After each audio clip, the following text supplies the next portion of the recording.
Book 2. Canto 1. The Heir Apparent.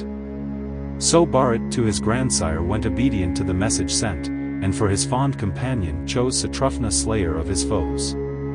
There Bharat for a time remained with love and honor entertained, King Asvapadi's constant care, beloved as a son and heir. Yet ever, as they lived at ease, while all around combined to please, the aged sire they left behind was present to each hero's mind. Nor could the king's fond memory stray from his brave children far away, dear Bharat and Satrufna dear, each Varun's match or Indra's peer. To all the princes, young and brave, his soul with fond affection clave, around his loving heart they clung like arms from his own body sprung. But best and noblest of the four, good as the God whom all adore, Lord of all virtues, undefiled, his darling was his eldest child. For he was beautiful and strong, from envy free, the foe of wrong, with all his father's virtues blessed, and peerless in the world confessed. With placid soul he softly spoke, no harsh reply could taunts provoke. He ever loved the good and sage, revered for virtue and for age, and when his martial tasks were o'er sate listening to their peaceful lore. Wise, modest, pure, he honored eld, his lips from lying tales withheld, due reverence to the Brahmins gave, and ruled each passion like a slave. Most tender, prompt at duty's call, loved by all men he loved them all. Proud of the duties of his race, with spirit meet for warrior's place. He strove to win by glorious deed, throned with the gods, a priceless meed. With him in speech and quick reply Vrihaspati might hardly vie, but never would his accents flow for evil or for empty show. In art and science duly trained, his student vow he well maintained. He learnt the lore for princes fit, the Vedas, and their holy writ, and with his well-drawn bow at last his mighty father's fame surpassed. Of birth exalted, truthful, just, with vigorous hand, with noble trust, well taught by age, twice-born men who gain and right could clearly ken, full well the claims and bounds he knew of duty, gain, and pleasure too, of memory keen, of ready tact, in civil business prompt to act. Reserved, his features ne'er disclosed what counsel in his heart reposed.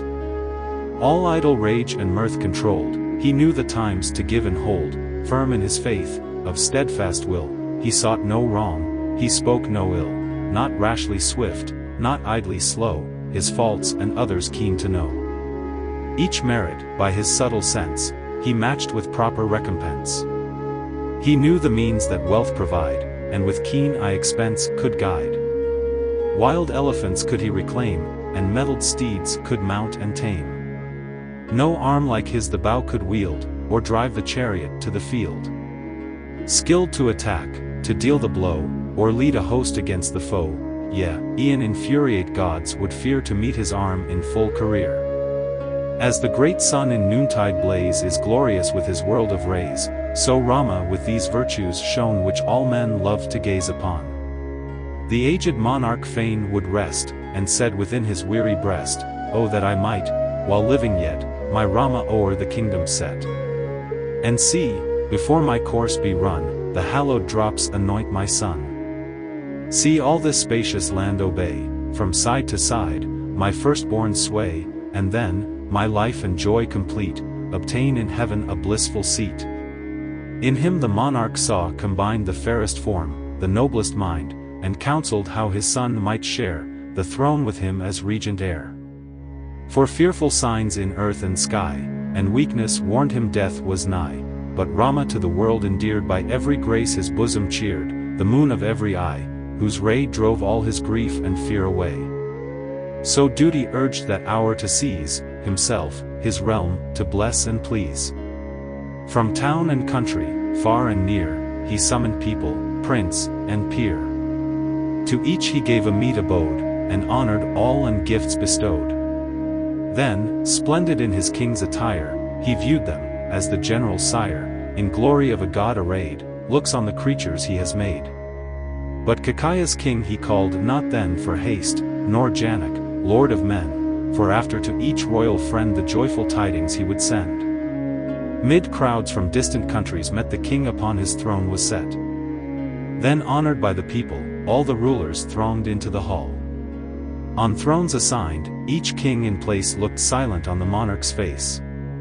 Then girt by lords of high renown and throngs from hamlet and from town he showed in regal pride, as, honored by the radiant band of blessed gods that round him stand, Lord Indra, thousand-eyed.